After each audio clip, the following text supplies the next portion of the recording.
Olá, boa tarde a todos e todas. Boa tarde, Paula, ou buenas tardes. Buenas tardes, ¿qué tal, Eliel? Vamos iniciar mais um América Latina Pulsa com Paula Clarco, é uma argentina professora da Universidade Nacional José Clemente Paz e da Universidade Nacional de Avellaneda, além de coordenadora em Buenos Aires da Rede de Intelectuais e Artistas em Defesa da Humanidade. Nós criamos esse espaço, América Latina Pulsa, com o objetivo de trazer à tona temas que, embora relacionados, como todos já sabem, ao 37º Seminário Virtual Lutas e Resistências, que faremos agora, né, que ocorrerá agora nos dias de 14 a 18 de setembro, lembrando o horário, das 19 às 21h30, a gente sabe que não haverá tempo de abordar todos esses temas importantíssimos que estão pulsando na América Latina no tempo presente, na atual conjuntura. Então, além dessa que faremos hoje com a graciosa presença da Paula, temos previsto também uma análise sobre a crise de hegemonia na Bolívia, com um camarada nosso, professor Aldo Duran Gil, professor de Ciência Política da UFO, bem como pretendemos abordar ainda, além da Onda Verde Argentina, também um movimento social muito importante que ocorreu em 2019, pretendemos ainda tratar também da crise da Venezuela, o processo da Revolução Bolivariana, além de outros temas relacionados à nossa região latino-americana. Enfim,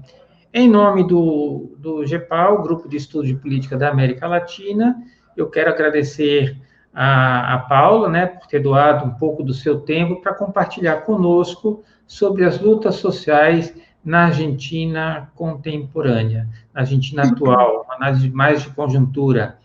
Então, com isso, eu passo a palavra para a Paula e fique à vontade, você terá aí em torno de 25 a 30 minutos, está bem? Muito obrigado. Bueno, ¿qué tal? Buenas tardes, querido Eliel y compañeros, compañeras, sobre todo en Brasil. Es un gusto poder aportar aquí algunas reflexiones al desarrollo de esta importante actividad y seminario, el encuentro que se va a realizar en septiembre. Bueno, para meternos de lleno en la cuestión de Argentina, para analizar cómo fue el desarrollo de los últimos años de la dinámica sociopolítica, de la lucha de clases en la Argentina, es necesario, bueno, partir, contextualizar, si bien no siempre es bueno desde una perspectiva histórica y sociológica periodizar los acontecimientos desde una mirada institucional, a veces sí hay coincidencia entre los cambios institucionales y las modificaciones también en las relaciones de fuerza y en las luchas de clase. Por eso, en este caso sí es importante empezar mencionando, por supuesto, como todos y todas conocemos, el cambio de gobierno que marcó un cambio fundamental en las políticas de Estado y en las alianzas que se fueron desarrollando desde finales, para no irme más atrás, ¿verdad? Desde finales del gobierno de Cristina Kirchner, después de 12 años de gobiernos progresistas, nacional y popular,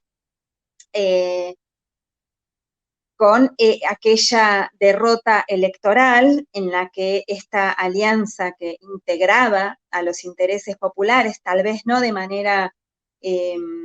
no en el sentido de conducción de esa alianza, pero sí estaban los intereses populares fuertemente integrados y proyectados desde políticas de Estado.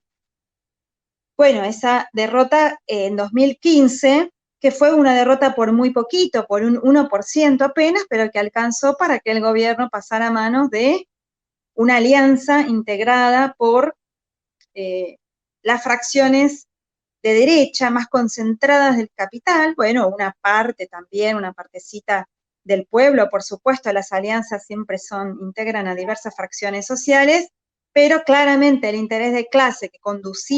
que conduce esa alianza era lo más concentrado del capital argentino, heredero de aquella rancia oligarquía que fueron gestoras del Estado Nacional Argentino, y que ahora, en este último tiempo, por primera vez habían logrado conformar, por primera vez en años, en décadas, ¿no? Tal vez después de la década del 30, por allá, por primera vez logran conformar un partido político importante, de masas, ¿no? Sabemos que antes, a partir de, bueno, de la quiebra de lo que aquí fue primero el Partido Autonomista Nacional, después el Partido Conservador, prácticamente dejaron de tener un partido político importante como derecha, y apelaban a los militares para ponerse en posición de gobierno y desarrollar su política de concentración del capital y de disciplinamiento a la clase obrera y al pueblo. Bueno, ahora, entonces, en estas últimas décadas, en esos años le llevó tiempo poder consolidar esa fuerza política, lo intentaron aglutinando desde distintos ejes, los que siempre usa la derecha, la cuestión de la seguridad entendida como contra el delito menor, ciudadano, que siempre es producto de la miseria y de la pobreza que deja el capital, ¿no? Bueno, y en función de eso, sobre algunos errores también cometidos por la propia alianza que tomó el nombre de kirchnerista, en fin, lograron aglutinarse formando este partido que tuvo y sigue teniendo una importante base social, y nos infringen una derrota electoral que hasta hace poquito, lamentablemente, ahora nos acompaña Uruguay, siendo el segundo caso de un gobierno progresista desalojado por las urnas, por las elecciones, porque hasta hace unos meses, solamente el caso de Argentina se había dado el desalojo de un gobierno progresista a través de las elecciones. En el resto de los casos, de todos los gobiernos de izquierda o nacionales y populares o progresistas que fueron desalojados del gobierno, fueron por golpes de Estado, ¿verdad? Golpes de Estado, ya sabemos, orquestados por supuesto por las oligarquías locales, pero con fuerte financiamiento de los Estados Unidos, de la CIA y de la red de ONGs, ¿no? Hace poquito, ayer salió una interesante nota en el página 12 de Gustavo Vegas, denunciando una vez más la importancia de la red Atlas, con financiación de la NED y la USAID, que financia más de 500 ONGs en América Latina destinadas a desestabilizar los gobiernos populares, progresistas, de izquierda. Pero volviendo al caso de Argentina, entonces, tenemos esa derrota electoral en 2015, que a mi juicio, esa derrota, que ya había habido golpes de Estado exitosos desalojando el gobierno de Paraguay, el gobierno de Honduras, bueno, el gobierno en definitiva, también el gobierno de Haití en 2004. Sin embargo, esa derrota electoral junto con el funesto golpe en Brasil contra Dilma Rousseff, esos dos hitos, ¿no? La derrota electoral 2015 y el golpe en 2016 contra Dilma Rousseff, ni más ni menos que en dos países que son geopolíticamente los más importantes de América del Sur, bueno, constituyó un hito que modificó las relaciones de fuerza en toda la región y cambió ese ciclo progresista que venía en auge, en alza. A partir de ahí, bueno, hay claramente un cambio en la correlación de fuerzas que, por el desalojo de estos gobiernos, que marca, no, decimos muchos, discutimos, ¿no? Con algunos intelectuales que dieron ya desde antes, pero después de eso mucho más, dieron por muerto el ciclo progresista. Sin embargo, muchos otros y otras concebimos que no. A partir de eso sí lo que se observa es un reflujo del ciclo progresista, pero no su final. Entonces, de eso da cuenta que justamente,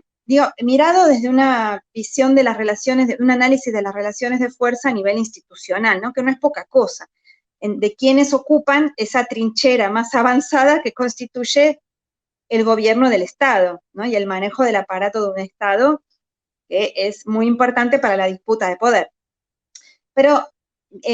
ahora vamos a ver, mirado desde un punto de vista de la lucha social sí siguió en ascenso en América Latina en su conjunto. Y en Argentina, bueno, perdón, antes de ir al caso de Argentina puntual, quiero decir que con el triunfo de Andrés Manuel López Obrador en México y con el nuevo triunfo de una alianza llamada Frente de Todos, Todas y Todes en Argentina, en la que forma parte muy fuerte de manera protagónica el kirchnerismo y también una unidad muy amplia que después vamos a hacer referencia con más detenimiento, bueno, AMLO en México, el Frente de Todos y Todas y Todos en Argentina, más la persistencia heroica por la brutalidad de la ofensiva del imperialismo, con la que sobrevive, resiste, ¿no? Como se denomina una resistencia ofensiva de Cuba, de Venezuela y Nicaragua, dan cuenta de la persistencia de este ciclo progresista, aunque, bueno,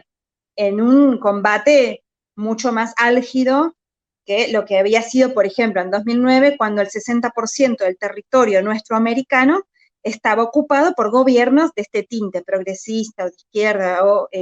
nacional y popular. Por lo tanto, en la Argentina, este triunfo electoral del macrismo, que lo llamamos la ceocracia, ¿no? No sé cómo se dice en Brasil, CEO, ¿no? De los gerentes de las grandes empresas, la ceocracia, que asume, y ahí sí podemos decir, porque sabemos que acceder al gobierno no es sinónimo de acceder al poder. Sin embargo, en este caso sí, porque ellos ya son el poder del capital, manejan los principales resortes de la sociedad, de la economía, y ahora también pasaban al otro lado del mostrador, ¿no? También, como decimos por aquí, estaban de los dos lados del mostrador. No sé si se entiende esta metáfora en portugués, pero por lo tanto esta ceocracia, bueno, asume el poder en todas sus aristas reales, ¿no? Tenían el poder de los bancos privados y estatales, el poder de manejar el aparato del Estado, con manejos que ahora están saliendo a la luz muy turbios sobre el aparato judicial, también con una red de espionaje tremenda. Bueno, y también siendo los dueños de las principales empresas del país y de la tierra. Bueno, por lo tanto, los primeros 2 años del gobierno de Macri hubo una suerte de repliegue, de desbande del campo popular por esa derrota, y hubo como una especie de tregua. No es que no hubiera luchas, porque las había. Acá el pueblo argentino tiene una sólida tradición de movilización popular, y es raro aún hoy no ver todos los días alguna manifestación en la calle. Pero sí, en esos primeros 2 años hubo cierta tregua, no hubo importantísimas luchas, importantes movilizaciones ni huelgas generales. Sin embargo, sí, a partir de 2017, ya en la segunda parte de este mandato de 4 años, empiezan ya con las consecuencias muy duras de las políticas neoliberales, ¿no? O sabemos, es de público conocimiento porque lo vivimos en carne propia, ustedes en Brasil lo viven ahora más que nunca en carne propia, de lo que lleva años de mejorar y construir para las masas, ¿no? Cuando se conquistan esos derechos, después de luchas desde abajo, que por fin logramos que algún gobierno popular los consolide como políticas de Estado, y entonces los denominemos conquistas populares, eso tarda mucho en lograrse y reflejarse en una mejora en la calidad de vida de las masas. Sin embargo, después, para destruirlo, rápidamente lo destruyen, rápidamente empeoran los indicadores sociales, y así fue en la Argentina. Muy rápidamente se empezó a sentir el hambre, la pobreza, la miseria. Bueno, hubo un atraso muy importante en la calidad de vida de las masas populares, la desocupación, bueno, y lo que eso acompaña, ¿no? Una caída abrupta en el salario real, en la capacidad adquisitiva de nuestros salarios, que se vieron afectados en un crecimiento muy rápido. Se llegó a afectar alrededor de un 20% de la capacidad adquisitiva real del salario. Sin embargo, no podemos hacer una lectura mecanicista de que esta debilidad de la clase obrera, por más crecimiento del ejército industrial de reserva y todo, no podemos hacer una lectura mecanicista de que eso se refleje automáticamente hacia el campo de la política. Porque en la Argentina, esos 12 años de kirchnerismo, también, después no quiero irme tanto para atrás en hacer balance y autocrítica, porque hubo también un montón de errores, por supuesto, si no, no hubiera existido esa derrota. Sin embargo, esa memoria de haber vivido 12 años de mejor calidad de vida, de derechos conseguidos, de organización popular para defender esos derechos cuando fue necesario, esa memoria de lucha estaba muy presente. Y como también sabemos, en Argentina existe un sólido movimiento obrero organizado de la clase obrera en activo. Los sindicatos agrupados en la central, sobre todo en la CGT, que es la Confederación General de los Trabajadores, la más importante, que puede estar dividida, pero que es muy aglutinante, y también la CTA, que eran dos, ahora están en tratativas de unir, pero bueno, eran dos, pero que frente al kirchnerismo tuvieron una unidad de acción, que también aglutina los sindicatos importantes de trabajadores estatales, sobre todo, maestros, maestras, empleadas públicas. Paralelamente a una sólida organización que encuentra sus raíces más a fines de los 90 y fines de los 90, que es la organización de la parte de la clase obrera o desempleada o empleada en empleos precarios, en situación de pobreza, con organización barrial, territorial muy fuerte, consolidada, que si bien durante el kirchnerismo, por obvios motivos, por mejorar la calidad de vida, por no necesitar armar comedores populares, porque ya no hacía tanta falta, por conseguir empleos formales, había disminuido esa organización popular territorial, pero no había desaparecido ni mucho menos, al contrario. Esas redes sociales, esas organizaciones fueron tal vez cambiando de carácter hacia organizaciones, por ejemplo, de la llamada economía popular o economía social. Por lo tanto, decíamos, a partir de 2017 se empieza a hacer sentir muy fuerte en la calle la confluencia del movimiento obrero organizado con las organizaciones populares territoriales de la economía social y popular, de desempleados,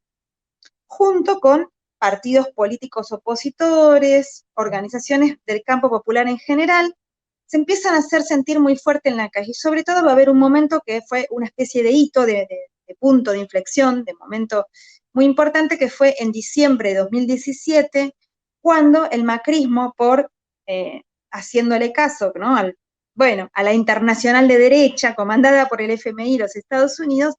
de querer imponer la llamada reforma previsional, reforma jubilatoria. No sé cómo le dicen en Brasil de las pensiones, ¿no?, de los jubilados. Bueno, esas reformas estructurales que siempre son las dos que insisten, el capital concentrado, la reforma previsional y la reforma laboral. Bueno, arrancaron con la reforma previsional pensando que iba a ser más fácil porque la otra, dada la fortaleza del movimiento obrero, era más compleja, la reforma laboral. Bueno, que en realidad debemos llamarlas contrarreformas, ¿no? Claro, entonces,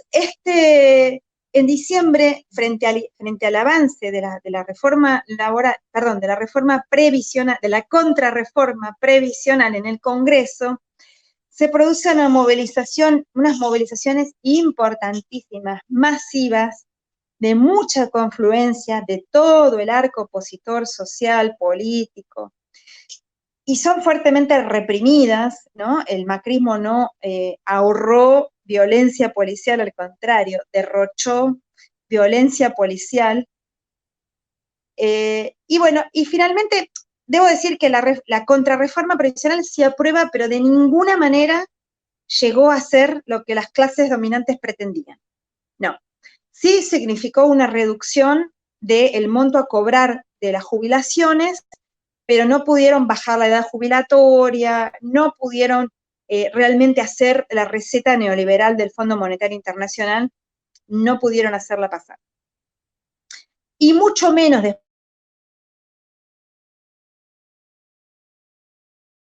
de pudieron de forma laboralización. Eso es muy importante decirlo, porque, por ejemplo, en gobiernos de supuesta transición como el de ustedes de Temer, después del golpe de Estado, sin ningún tipo de legitimidad ni nada, pudieron meter esa horrible contrarreforma laboral que retrotrae los derechos laborales a 100 años, un siglo para atrás, ¿verdad?, de los trabajadores. Sin embargo, aquí en la Argentina, gracias a la confluencia de los movimientos populares, del movimiento obrero organizado, pues no pudieron avanzar con esa pretendida reforma estructural. Bueno, ese fue un hito que marcó que a partir de ahí las movilizaciones confluyeran de manera muy continua, se desarrollan en los años que le siguen, 5 huelgas generales, que no es poca cosa. Eliel, ¿está bien? ¿Me estás escuchando? Porque yo no te veo bien ahora. Sí, te escucho bien. Bueno, decía, en 4 años de gobierno de Macri se desarrollaron 5 huelgas generales nacionales, lo cual es muy importante. Ustedes saben en Brasil, ¿no?, que hace un par de años tuvieron la huelga general que hace 20 años que no tenían. Bueno, aquí 5 huelgas generales en 4 años y fueron huelgas que realmente paralizaron el país. Huelgas reales de la clase obrera en su conjunto, que además no solamente fueron huelgas pasivas, sino que fueron acompañadas de luchas, de cortes de ruta, de movilizaciones, y además muchas de ellas no eran huelgas en función de cuestiones puntuales, como las que habían sido algunas que les hicieron a Cristina Kirchner en sus 8 años de gobierno, que eran por cuestiones puntuales de derechos laborales o salariales, sino que eran huelgas contra el modelo económico y contra el gobierno y contra las políticas del FMI. Bueno, lo interesante, cada vez más fracciones sociales se volcaron a la calle por defender los derechos adquiridos y ahora atropellados por ese gobierno de derecha. También vamos a mencionar acá que fue muy importante entonces el despliegue de la llamada Ola Verde, el movimiento de mujeres que fue absolutamente masivo en todo el país, por supuesto acá con el epicentro en Buenos Aires, ocupando los principales centros del poder político, la famosa Plaza de Mayo, el Congreso sobre todo, que era donde se tenía que votar las leyes por el aborto, ¿verdad?, por la despenalización de la interrupción voluntaria del embarazo. Y con esta consigna muy puntual en contra de la penalización del aborto o a favor de la despenalización del aborto, en realidad se movilizaron miles y miles y miles de mujeres de manera intergeneracional, pero con una presencia muy, pero muy fuerte, realmente admirable, de mujeres muy jovencitas, que pusieron un ritmo muy importante en la calle, cotidiano. Se lo llamó la marea verde porque el pañuelo verde es lo que nos identifica, pero además con una capacidad creativa muy, muy importante. Le infundieron a la movilización popular en general altas dosis de creatividad. Y además, y esto hay que rescatarlo, en general, si bien fue y sigue siendo, pero bueno, en ese momento de auge, esta ola verde fue un movimiento diverso, no fue monolítico en un sentido ideológico, político, sí con esos aglutinantes que nos agrupan como mujeres, pero tuvo un tinte muy politizado en el sentido de que tal vez a diferencia de otros movimientos de mujeres en otras regiones, en Europa o en otros mismos lados de nuestra América, el movimiento feminista argentino tiene una predominancia del feminismo popular. Esto es, ligamos absolutamente las cuestiones de los derechos de las mujeres y de la diversidad de géneros con los derechos del pueblo en general. Asociamos lucha feminista con lucha de clases. y hay un entendimiento, no digo que el 100%, y también incluso dentro de este feminismo popular hay divergencias, pero hay una parte muy importante, incluso las organizaciones populares, todas las organizaciones populares tienen su frente feminista, su frente de mujeres, o de la diversidad de géneros, o de las disidencias sexuales, y es un tema que entonces fue muy importante porque inyectó dosis de politización general en la juventud. No hubo no hubo escuela secundaria, de media, que no estuviera atravesada, movilizada por las mujeres instando a la movilización, que a su vez incluida también contra la desocupación. Sabemos también en América Latina que somos las mujeres las que cargamos con la peor de las caras de las crisis capitalistas, de la desocupación, de la miseria, que en general somos las que nos hacemos cargo de la familia, somos jefas de familia. Entonces todo eso pesó mucho en la movilización popular también. Era no solamente por la despenalización del aborto, que en sí mismo es un problema de salud pública, y ahora, bueno, todo indica que va a ser aprobado, el presidente Alberto está totalmente de acuerdo en aprobar esa ley. Bueno, la pandemia nos puso en pausa con un montón de cuestiones y con esa también, pero finalmente confiamos en que va a ser aprobado. Pero, repito, estaban presentes demandas populares de muy variado tipo y eran claramente contra Macri. En las masivas movilizaciones de las mujeres estaba muy claramente la consigna de fuera Macri, contra Macri, por lo tanto eran anti-neoliberales. De movida, que entonces esto nos pinta un panorama muy movilizado, sobre todo esos últimos 2 años del gobierno de Macri, y lo interesante acá es que entonces de toda esa movilización popular, que mostró una sólida unidad en las calles, se pudo gestar, articular una unidad electoral, que no es poca cosa, porque hoy, bueno, la lucha de clases tiene su faceta institucional, tiene su disputa electoral, ¿no? La disputa es así, a diferencia, bueno, en otras épocas, en los 70, hoy, por suerte, predomina esta lucha pacífica y Podemos está visto hasta ahora, porque las clases dominantes son las que vienen apoyando uno tras otro los golpes de Estado y obturando, cerrando ellos mismos los canales institucionales que ya le dejaron de servir, parece, para continuar con la dictadura del capital. Sin embargo, donde podemos y hay resquicios para entablar la lucha electoral, así lo hacemos con la inteligencia de los pueblos que tenemos esta memoria de muy reciente de haber podido aprovechar la crisis de representatividad burguesa y la lucha electoral para llegar a gobiernos que en mayor o en menor medida integraron a los intereses populares. Entonces, bueno, sabiamente esta unidad que se dio en la calle se logró reflejar, se logró articular una opción política que, que hiló todas esas oposiciones, todas esas disidencias, todas esas que se daban en la calle, y se gestó entonces la presidenta Cristina Fernández de Kirchner tuvo esa genial idea de poner a una persona como Alberto Fernández, que digo genial idea porque salió bien, porque realmente logró, primero, bueno, nos sorprendió mucho a todas y todos, pero con esa figura se logró articular un frente muy amplio que integró a la totalidad de lo que yo llamo la izquierda, porque acá hago un paréntesis, también hay que poner en cuestión, ¿no?, lo que llamamos la izquierda, porque hay muchas agrupaciones o partidos que pueden tener el nombre de izquierda en sus logos o en sus nombres, o llamarse socialistas y sin embargo ser funcionales a la derecha, o ser meras experiencias testimoniales que aportan mucho a la lucha cotidiana, pero que después les cuesta mucho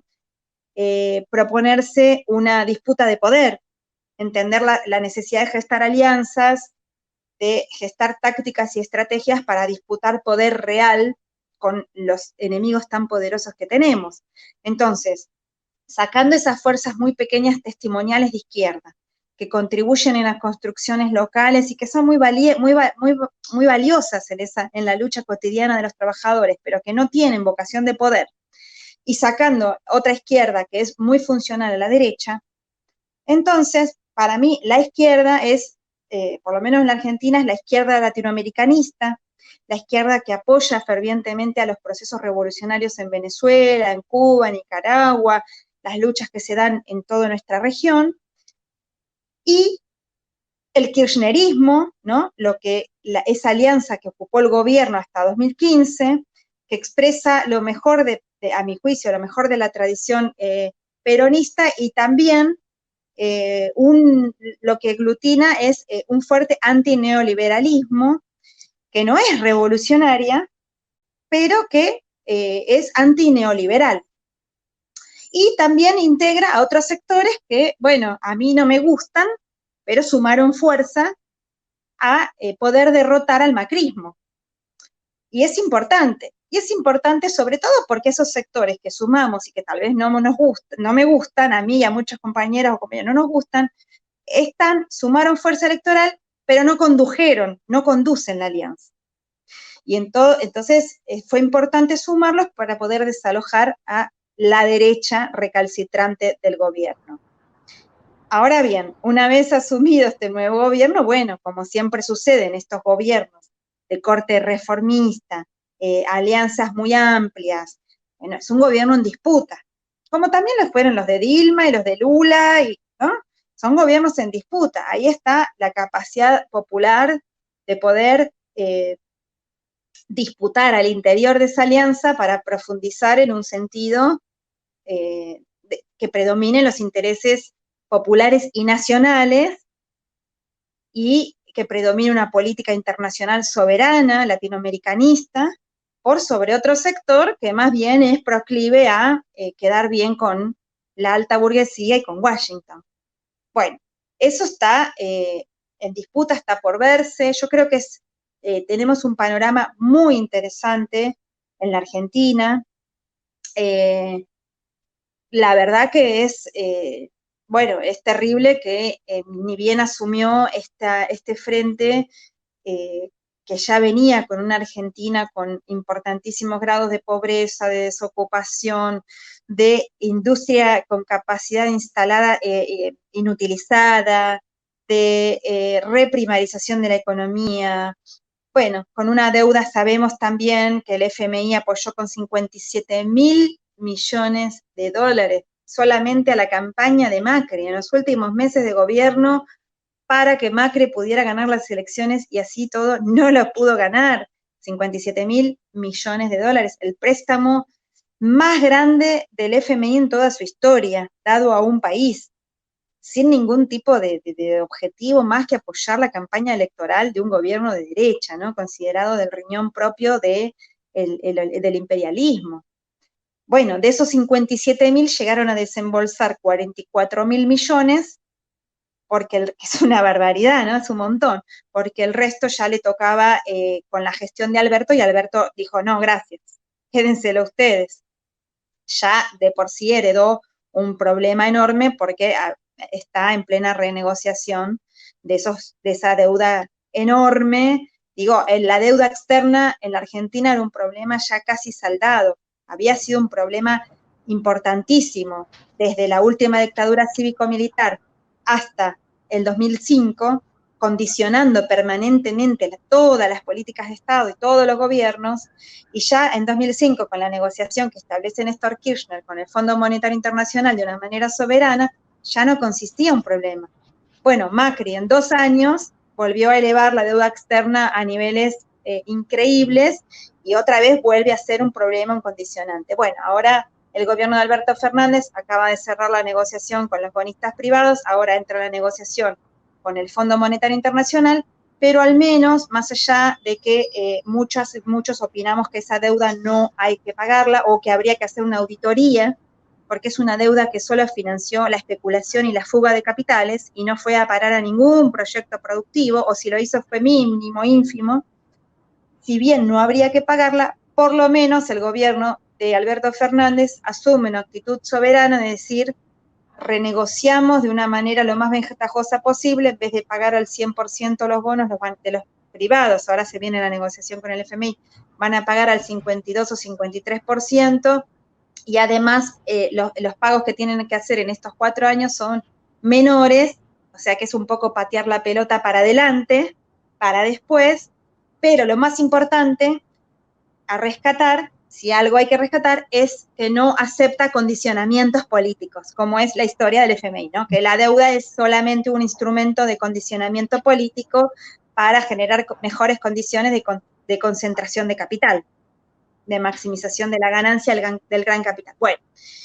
no, este gobierno tuvo esta actitud soberana de por lo menos no aceptar ningún tipo de condicionamiento y sostiene y sigue sosteniendo que se prioriza las políticas contra el hambre, la miseria, que desde que asumió el primer día, que ya, como decía antes, heredamos un país destrozado por el macrismo, con hambre, con miseria,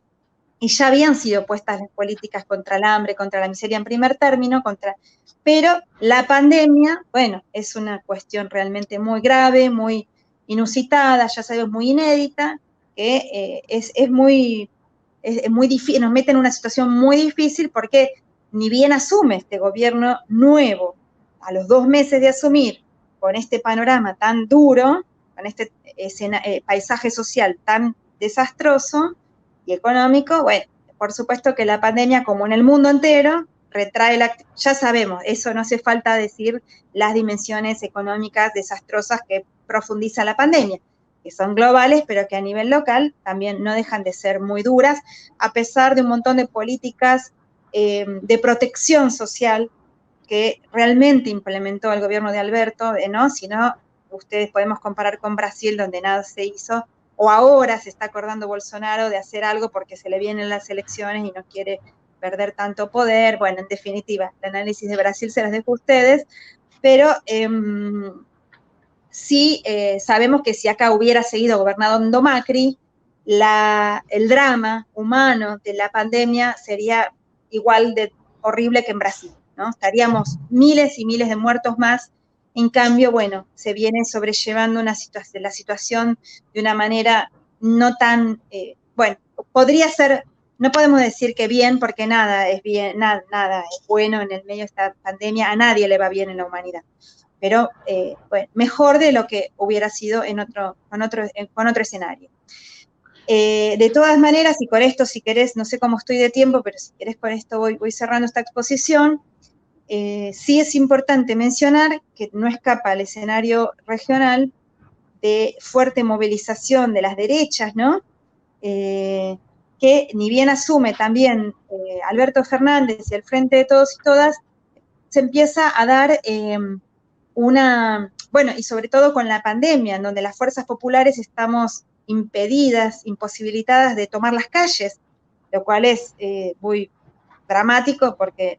la principal fuerza del pueblo siempre estuvo y estará en las calles, y no podemos, y sobre todo nosotros que tenemos un gobierno que tenemos que apoyar y en todo caso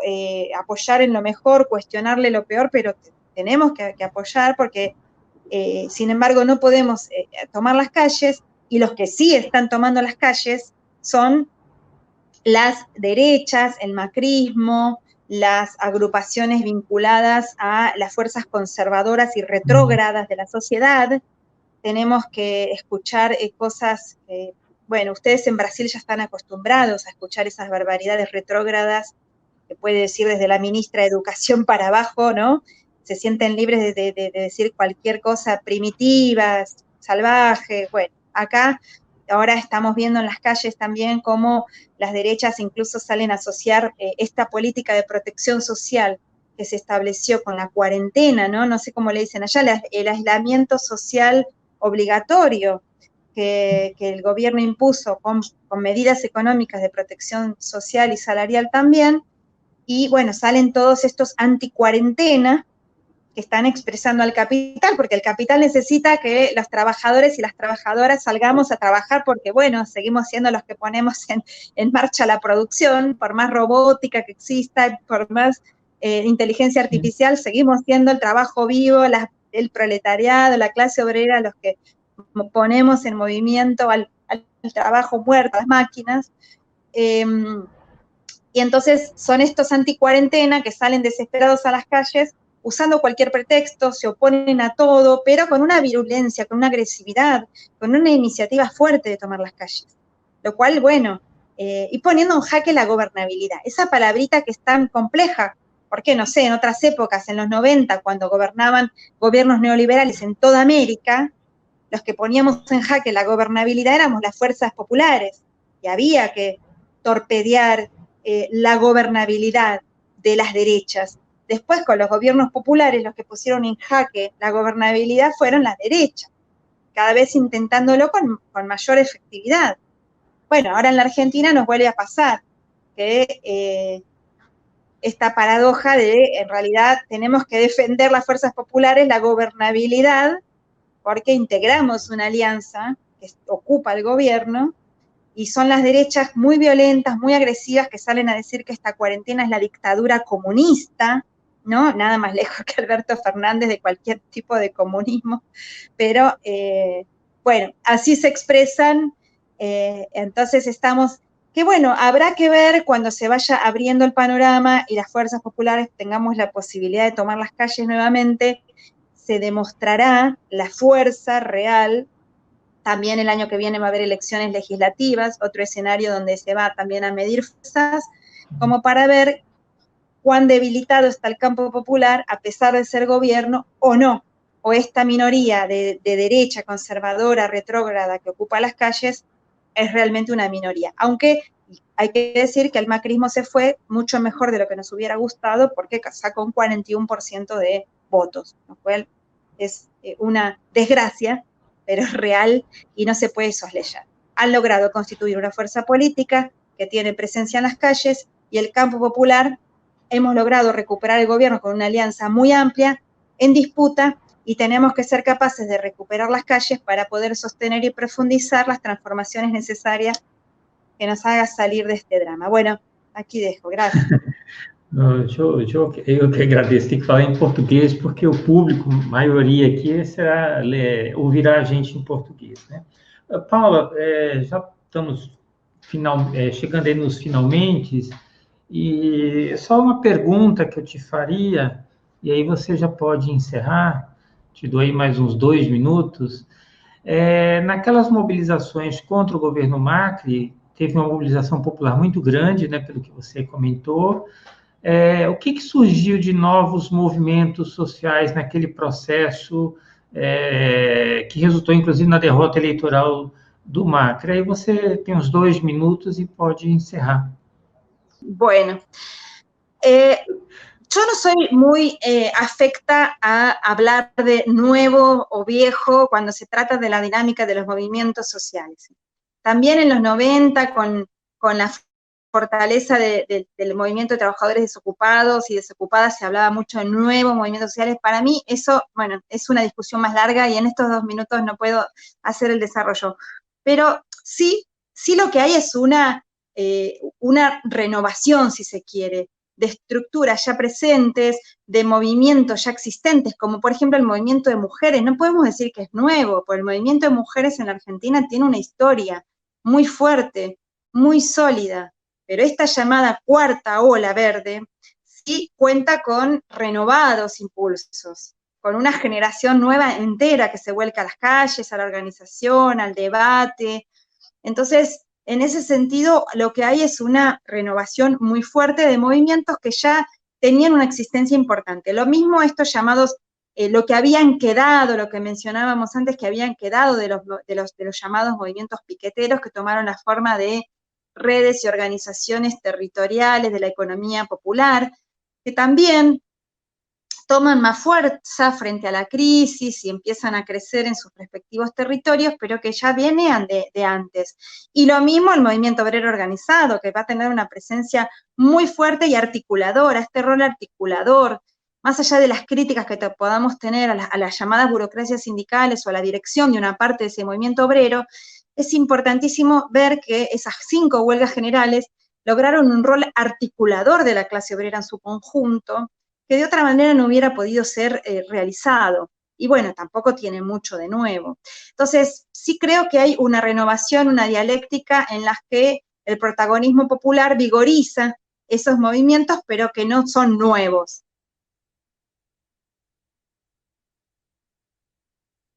Está bem, muitíssimo obrigado, agradeço novamente, né, a sua participação, e com isso a gente encerra essa nossa América Latina Pulsa,